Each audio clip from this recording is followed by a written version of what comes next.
pai foi uma pessoa de origem humilde. Ele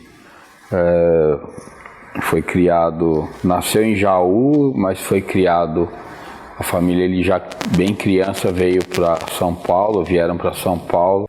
E mais ou menos com 12, 13 anos, meu avô colocou meu pai para trabalhar em oficina, porque já tinha um primo dele que era pintor, e daí o meu avô conversou com ele e falou: eu quero ser pintor, não queria ser mecânico.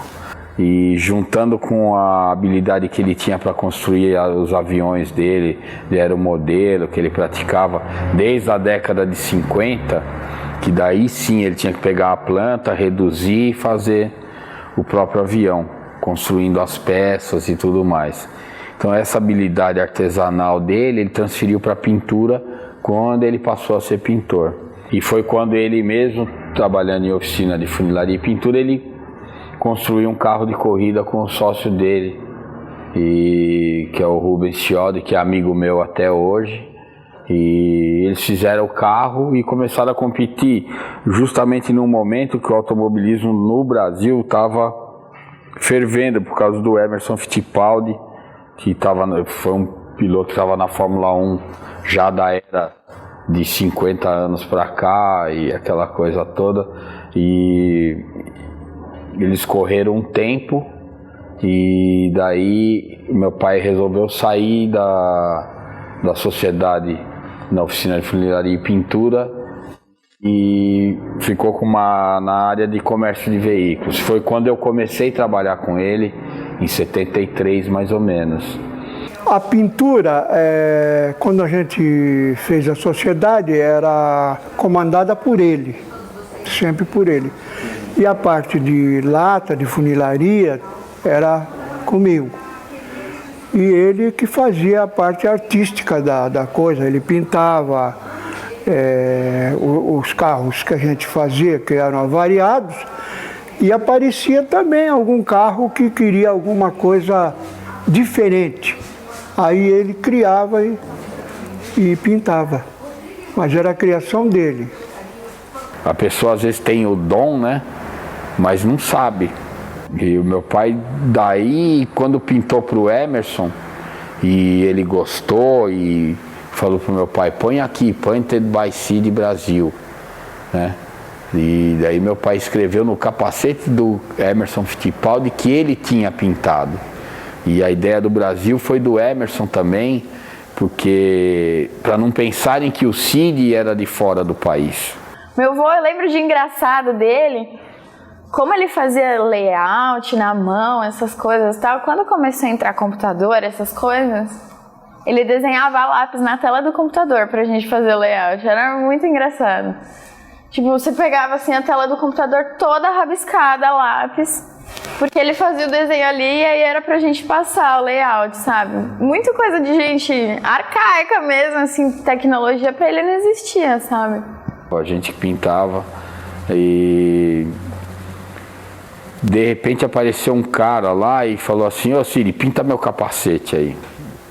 E meu pai olhou assim e falou: que pintar capacete, pô, o cara não tem o que fazer, né? Vai pintar o capacete. Daí ficou: tá, deixa aí então, né? Um cara do Rio. Daí o capacete ficou lá e nada do meu pai fazer, né? E o cara lá: Cid, cadê meu capacete? Pô, faz aí, faz aí. Aí uma hora meu pai pegou e fez uma pintura lá no capacete do cara, tal, ficou legal. E daí entregou pro cara e cobrou assim um valor, e na cabeça do meu pai, não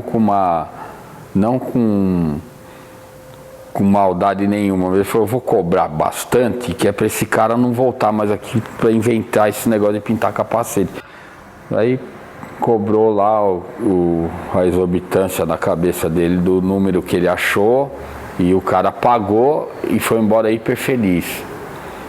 E no outro dia o cara voltou com um amigo e falou: ó, ele também quer pintar. Daí meu pai falou: ó, peraí, se eu cobro quase o que eu cobro um carro para pintar um capacete, e o cara gostou e já trouxe outro, então já nesses termos já é vantagem. O capacete veio bem depois dessa fase da oficina, né? Antes disso teve mais outras coisas, né? Teve loja de automóvel, tudo, mas sempre a oficina junto. Essa história começou antes do Ayrton, tá? Começou com o Emerson, na verdade, mas foi o Ayrton que, vamos dizer, que deixou muito mais famoso o trabalho do Cid e o trabalho do Alan. Tá? Tanto que eles são as únicas pessoas no mundo autorizadas pelo Instituto Ayrton Senna a fazer as réplicas dos capacetes do Ayrton. O Ayrton deixou o capacete para o Cid e pediu para ele pintar só das cores, amarelo, verde e azul, por causa que ele ia correr no Mundial, essas coisas. Mas foi muito em cima da hora, claro. A pintura do Ayrton tem a coisa do olhar, né? A pintura do Ayrton sai dos olhos dele. Ela é uma extensão do olhar, como se saísse para trás, né? Até, apesar dela ser dura, paradinha assim, ela tem uma aerodinâmica, ela vem dos olhos, né? Tem muita expressão, porque o Ayrton, quando estava guiando, ele guiava assim meio, olhando meio aqui, com o foco dele na frente, né? E saía a pintura para cá. Quando chegava na curva, o Ayrton, ele inclinava bem a cabeça, assim, a pintura transmitia vibrações. Inclusive, o que a gente gosta de dizer, e era uma frase do próprio Cid, né? Ele falava, o amarelo do Ayrton. Né? Ele personificava a cor do amarelo no Ayrton, né? Porque isso criou uma identificação que hoje são raras as pessoas, sejam elas que tenham visto o Ayrton correr ou não, elas, ao ver o capacete, elas sabem que é o Ayrton Senna, elas sabem, é Senna, né? É o Senna, né? Que as pessoas falam, porque esta identificação traduz o que o Ayrton era, né? O que ele era nas pistas, é uma simbologia dele, né? E a pintura, por incrível que pareça, casou muito com ele, e ele sentiu isso também, né? E a vibração da pintura, aquela coisa do verde e amarelo, mas sem ser verde com detalhe amarelo. Ela era quente, era amarelo com detalhe verde e azul. O Ayrton tinha uma relação, era uma parte do corpo dele, né? O capacete, o carro, era uma extensão do corpo dele, né? E o capacete fazia parte do Ayrton. Coisa meio assim, os cavaleiros medievais tinham aquele elmo, né? A armadura, o elmo. O piloto de Fórmula 1, ele tem o capacete como a marca dele, entendeu? Sid painted Ayrton's helmet, and every fan of Senna knew about Sid.